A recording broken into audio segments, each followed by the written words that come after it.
হযরত ইব্রাহিম আলাইহিসসালামের পিতা আজর ছিলেন একজন কট্টর মূর্তিপূজক। তিনি নিজে মূর্তি তৈরি করতেন এবং সেগুলোর পূজা করতেন। একদা হযরত ইব্রাহিম আলাইহিসসালামের পিতা আজর যুবক ইব্রাহিমকে ডেকে বললেন, বাবা ইব্রাহিম, তুমি এই মূর্তিগুলো বাজারে নিয়ে গিয়ে বিক্রি করে আসো। যুবক হযরত ইব্রাহিম আলাইহিসসালাম তখনও নবুয়ত পাননি।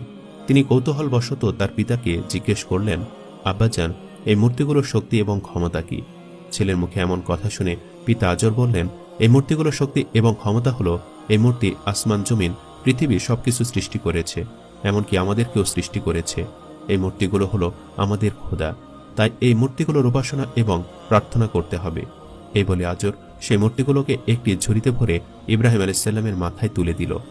অতঃপর হযরত ইব্রাহিম আলাইহিসসালাম মাথায় করে সেই মূর্তিগুলো নিয়ে বাজারের উদ্দেশ্যে রওনা দিলেন। প্রতিমধ্যে রাস্তায় যুবক ইব্রাহিম আলাইহিসসালামের প্রসাবের তলব হলো। তাই হযরত ইব্রাহিম আলাইহিসসালাম মাথা থেকে ঝুড়িটি নামিয়ে রাস্তায় একপাশে রেখে প্রসাব করতে গেলেন এবং কিছু সময় পর ফিরে এসে তিনি দেখেন যে মূর্তিগুলোর শরীর পানিতে ভেজা। এমন দৃশ্য দেখে হযরত ইব্রাহিম আলাইহিসসালাম মূর্তিগুলোকে জিজ্ঞেস করতে লাগলেন, কি ব্যাপার, তোমাদের শরীর পানিতে ভেজা কেন? কিন্তু মূর্তিগুলো তার কোনো উত্তর দিল না। কিছুক্ষণ পর হযরত ইব্রাহিম আলাইহিসসালাম খেয়াল করে দেখলেন যে তার পাশে একটা কুকুর দাঁড়িয়ে রয়েছে এবং তখনও সেই কুকুরের নিচ দিয়ে টপ টপ করে পানি পড়ছে। এই দৃশ্য দেখে হযরত ইব্রাহিম আলাইহিসসালামের বুঝতে আর বাকি রইল না যে এই কুকুর প্রসাব করে দিয়ে এই মূর্তিগুলোর শরীর ভিজে দিয়েছে। অতঃপর হযরত ইব্রাহিম আলাইহিসসালাম এবার রাগান্বিত কণ্ঠে চিৎকার করে বলতে লাগলেন, কি ব্যাপার, তোমরা নাকি খোদা? এই সুন্দর আকাশ জমিন সবকিছু সৃষ্টি করেছ, মানুষকে সৃষ্টি করেছ, তাহলে এই সামান্য কুকুরের হাত থেকে তোমরা নিজেকে রক্ষা করতে পারলে না কেন? কুকুর যখন তোমাদের শরীরে প্রসব করছিল তখন তোমরা এখান থেকে দৌড় দিলে না কেন, অথবা কুকুরকে তাড়িয়ে দিলে না কেন? তোমরা কেমন খোদা, তোমরা নিজেকে নিজে রক্ষা করতে পারো না?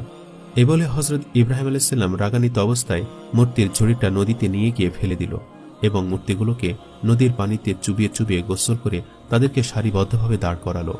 এরপর হযরত ইব্রাহিম আলাইহিসসালাম সেই মূর্তিগুলোকে বলতে লাগলেন, তোমরা যদি সত্যি খোদা হয়ে থাকো তাহলে এখান থেকে বাজার পর্যন্ত তোমরা হেঁটে হেঁটে যাবে, আমি সামনে হেঁটে যাব আর তোমরা আমার পেছনে পেছনে হেঁটে যাবে। এই বলে হযরত ইব্রাহিম আলাইহিসসালাম হাঁটা শুরু করলেন। কিন্তু কয়েক কদম হাঁটার পর তিনি পেছনে তাকিয়ে দেখেন যে মূর্তিগুলো সে আগের জায়গায় দাঁড়িয়ে আছে। হযরত ইব্রাহিম আলাইহিসসালাম এবার আরো রাগান্বিত অবস্থায় তাদের বলতে লাগলেন, তোমরা কিসের খোদা? তোমরা এত সুন্দর মানুষ সৃষ্টি করেছ, জমিন সৃষ্টি করেছ, আসমান সৃষ্টি করেছ, তাহলে তোমরা নিজে নিজে হাঁটতে পারো না কেন? তোমাদেরকে আমি কিছুতেই খোদা বলে স্বীকার করি না। অতঃপর হযরত ইব্রাহিম আলাইহিসসালাম এবার একটি রশি বের করলেন এবং সবগুলো মূর্তির কোমরে রশি বাঁধলেন। রশির একটি দিক নিজের হাতে রেখে টান দিয়ে বাজারের দিকে সেই মূর্তিগুলোকে টেনে হেঁচড়ে নিয়ে যেতে শুরু করলেন। বেশ কিছুক্ষণ পর বাজারে পৌঁছে তিনি দেখেন যে মূর্তিগুলোর অবস্থা খুবই বেহাল, কোনোটার হাত নেই, কোনোটার পা নেই, কোনোটার মাথা নেই। তারপরে তিনি সেই মূর্তিগুলো বিক্রি করার জন্য বসলেন। কিন্তু দীর্ঘক্ষণ বাজারে বসে থাকার পরও তার একটি মূর্তিও বিক্রি হলো না, কারণ মূর্তিগুলো ছিল ভাঙ্গা, আর ভাঙ্গা মূর্তি কেই বা কিনবে। অবশেষে হযরত ইব্রাহিম আলাইহিসসালাম সেই মূর্তিগুলোকে ঝুড়িতে ভরে বাড়ির দিকে রওনা দিলেন। বাড়িতে পৌঁছার পর তার পিতা আজর তাকে জিজ্ঞেস করল, কি ব্যাপার, তুমি তো একটি মূর্তিও বিক্রি করতে পারোনি? পিতার কথা শুনে হযরত ইব্রাহিম আলাইহিসসালাম বললেন, মূর্তি কি করে বিক্রি হবে? এই ভাঙ্গা মূর্তি কেউ কি আর বাজারে কিনবে? তখন আজর তাকে বলল, মূর্তি ভাঙ্গা কেন? তুমি তো ভালো মূর্তি বাড়ি থেকে নিয়ে গেছো। হযরত ইব্রাহিম আলাইহিসসালাম তখন বললেন, আমি যখন এই মূর্তিগুলোকে বাজারে নিয়ে যাচ্ছিলাম তখন আমার মাথার উপরে রাখা ঝুড়িতে এই মূর্তিগুলো মারামারি শুরু করে দিয়েছিল। একজন মূর্তি বলতে লাগলো, আমার শক্তি বেশি, অপর আরেকজন বলতে লাগলো, আমার শক্তি বেশি।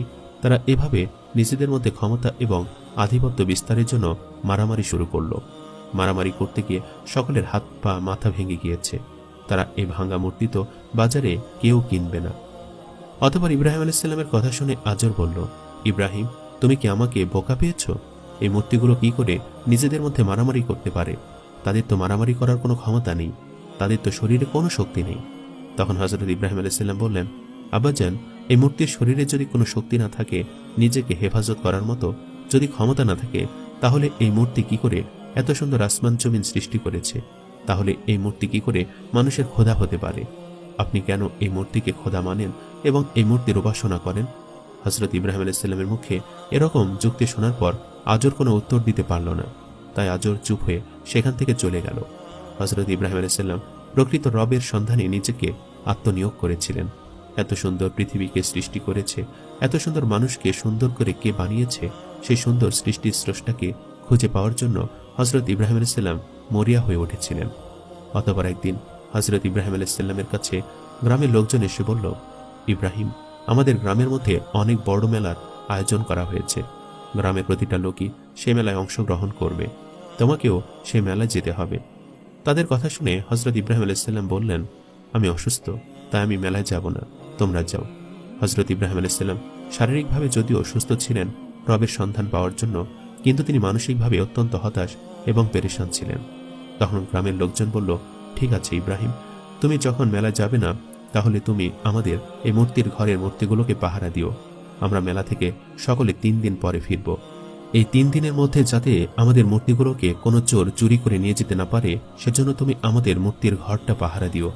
এই বলে গ্রামের সকল লোকজন সে মেলায় চলে গেল। এদিকে গ্রামের সব লোকজন যখন মেলায় চলে গেল, তখন হযরত ইব্রাহিম আলাইহিস সালাম সে মূর্তির ঘরে ঢুকলেন। তিনি ভাবতে লাগলেন, আমার জাতি লোকেরা এই মূর্তিগুলোকে খোদা মানে এবং তাদের উপাসনা করে। দেখি আমি এই সুন্দর পৃথিবীর স্রষ্টাকে এখানে খুঁজে পাই কিনা। হযরত ইব্রাহিম আলাইহিস সালাম সেই মূর্তির ঘরে ঢুকে দেখেন সেখানে শত শত মূর্তি রাখা আছে, কোনোটা ছোট, কোনোটা বড়, এবং কোনোটার আকৃতি এত বিশাল যা দেখে হযরত ইব্রাহিম আলাইহিস সালাম অত্যন্ত অবাক হয়ে গেলেন। ইব্রাহিম আলাইহিস সালাম খেয়াল করলেন প্রতিটা মূর্তির সামনে ফলমূল এবং বিভিন্ন প্রকার খাবার রাখা আছে, কিন্তু কোনো মূর্তি সে খাবার গ্রহণ করছে না। ইব্রাহিম আলাইহিস সালাম খেয়াল করে দেখলেন প্রতিটা মূর্তি হা করে তাকিয়ে আছে, কোনোটার 10টা হাত, কোনোটার 8টা হাত, কোনোটার 12টা হাত, কোনোটা তাকিয়ে আছে বল্লম হাতে নিয়ে, কোনোটা তাকিয়ে রয়েছে বর্ষা হাতে নিয়ে। এক একটা মূর্তির আকৃতি এক এক রকম এবং সেই চিত্রগুলো খুব নিখুঁতভাবে অঙ্কন করা হয়েছে। এবার হযরত ইব্রাহিম আলাইহিস সালাম সে মূর্তিগুলোকে উদ্দেশ্য করে বলতে লাগলেন, কি ব্যাপার, আমার জাতি লোকেরা তোমাদের ইবাদত করে, তোমাদেরকে পূজা করে, তোমাদেরকে খোদা মানে। তোমরা নাকি এই সুন্দর পৃথিবী সৃষ্টি করেছ, মানুষকে তৈরি করেছ, তাহলে তোমরা এই খাবার খাচ্ছ না কেন? তোমাদের সামনে অনেক রকমের খাবার রাখা আছে, তোমরা খাবার গ্রহণ করো। হযরত ইব্রাহিম আলাইহিস সালাম বারবার সেই মূর্তিগুলোকে এভাবে বলতে লাগলেন এবং তিনি নিজের হাতে সেই প্লেটগুলো মূর্তিগুলোর মুখের কাছে নিয়ে গিয়ে ধরলেন এবং বললেন, খাবার খাও। তিনি প্রতিটা মূর্তির মুখের সামনে এভাবে প্লেট নিয়ে গেলেন এবং তাদেরকে খাবার খাওয়ার জন্য বললেন, কিন্তু কোনো মূর্তি খাবার গ্রহণ করল না। তাই হযরত ইব্রাহিম আলাইহিস সালাম এবার রাগান্বিত কণ্ঠে বললেন, তোমরা কিসের খোদা? তোমরা এই সুন্দর পৃথিবী সৃষ্টি করেছ কি করে? তোমরা তো নিজেই চলতে পারো না, তোমাদের নিজেদেরকেই তো মানুষ তৈরি করে, তাহলে তোমরা মানুষের খোদা হও কি করে? তোমাদের সামনে এত সুন্দর খাবার রাখা আছে, সে খাবার হাত দিয়ে তুলে মুখে দেওয়ার মতো শক্তি তোমাদের নেই, আর তোমরা এই সুন্দর পৃথিবী সৃষ্টি করেছ, এটা আমি কিছুতে বিশ্বাস করি না। এই বলে হযরত ইব্রাহিম আলাইহিস সালাম একটা কোঠার দিয়ে মূর্তিগুলোকে ভাঙতে লাগলেন এবং শত শত মূর্তি তিনি ভেঙে গুড়িয়ে দিলেন এবং সেখানে সবচেয়ে বড় যে মূর্তিটা ছিল সেই মূর্তির ঘাড়ে তিনি কোঠারটা রাখলেন এবং সেখান থেকে চলে গেলেন। অতঃপর 3 দিন পর গ্রামের সকল লোকজন মেলা থেকে ফিরে আসলো এবং মেলা থেকে ফিরে আসার পর তারা পূজা দেওয়ার জন্য সেই মূর্তির মণ্ডপে প্রবেশ করল, কিন্তু তারা ঢুকেই হাই হাই করতে লাগলো। তারা চিৎকার দিয়ে বলতে লাগলো, সর্বনাশ, আমাদের সকল মূর্তি তো ভেঙে গুড়িয়ে ফেলে দেওয়া হয়েছে। তখন একজন লোক বলল, আমরা মেলায় যাওয়ার আগে ইব্রাহিমকে এখানে পাহারাদার হিসাবে রেখে গিয়েছিলাম, আর আমার মনে হয় সে হয়তো কিছু করেছে। তার কথা শুনে লোকেরা তখন বলল, হ্যাঁ, তুমি ঠিক বলেছ। অথবা তারা ইব্রাহিম আলাইহিস সালামকে সেখানে ডেকে এনে বলল, ইব্রাহিম, তোমাকে না দায়িত্ব দিয়েছিলাম এই মূর্তিগুলো পাহারা দেওয়ার জন্য, তাহলে এই মূর্তিগুলোর এই অবস্থা হলো কি করে? তখন ইব্রাহিম আলাইহিস সালাম চালাকি করে বললেন, আমি কি জানি?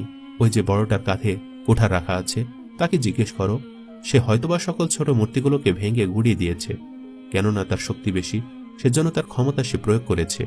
হযরত ইব্রাহিম আলাইহিস সালামের কথা শুনে তার গ্রামের লোকজন বলল, ইব্রাহিম, তুমি কি আমাদের বোকা পেয়েছ? এই মূর্তি কি করে অন্য মূর্তিদের ভাঙতে পারে? এই মূর্তির শরীরে তো কোনো শক্তি নেই, তাকে তো আমরাই তৈরি করেছি। এটা শুনে ইব্রাহিম আলাইহিস সালাম বললেন, এই মূর্তির শরীরে যদি কোনো শক্তি না থাকে, তাহলে এই মূর্তি কি করে তোমাদের খোদা হতে পারে? যে মূর্তিকে তোমরা নিজেরাই তৈরি করেছ, তার উপাসনা তোমরা কেন করছো? কেন তোমরা তাকে খোদা মানছ? ওই বড় মূর্তির শরীরে যদি একটা মাছিও বসে, তাহলে সেই মাছিটা তাড়িয়ে দেওয়ার মতো ক্ষমতা তার নেই, তাই সে তোমাদের খোদা কিছুতেই হতে পারে না। ইব্রাহিম আলাইহিস সালামের মুখে এমন কথা শুনে গ্রামের লোকজনের বুঝতে আর বাকি রইল না যে এই মূর্তিগুলো ইব্রাহিম ভেঙেছে। কিন্তু ইব্রাহিম আলাইহিস সালামের এরকম যুক্তি শুনে গ্রামের লোকেদের মাথা নত হয়ে গেল, তারা চুপ হয়ে সেখান থেকে চলে গেল। অতঃপর একদিন রাতে ইব্রাহিম আলাইহিসসালাম খেয়াল করলেন যে আকাশে অনেক বড় বড় তারা দেখা যাচ্ছে। তখন ইব্রাহিম আলাইহিসসালাম বললেন, আকাশে এত সুন্দর বড় বড় তারা, নিশ্চয়ই এ তারাগুলোই আমার রব হবে।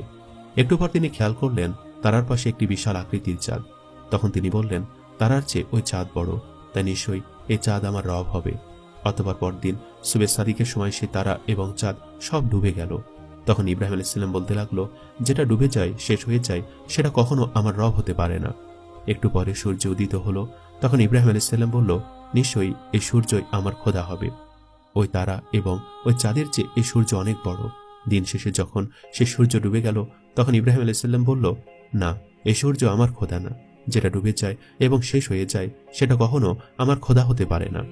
এভাবে হযরত ইব্রাহিম আলাইহিসসালাম সৃষ্টির স্রষ্টাকে খুঁজে পাওয়ার জন্য হতাশ এবং পেরেশানির সঙ্গে দিন পার করতে লাগলেন। অবশেষে হযরত ইব্রাহিম আলাইহিসসালাম যখন উপযুক্ত বয়স হলো, তখন আল্লাহ রাব্বুল আলামিন তাকে নবী বলে ঘোষণা দিলেন। ফেরেশতা জিবরাইল আলাইহিসসালাম মারফত তাকে জানিয়ে দিলেন, হে ইব্রাহিম, তুমি আল্লাহ তাআলার নবী এবং পয়গম্বর।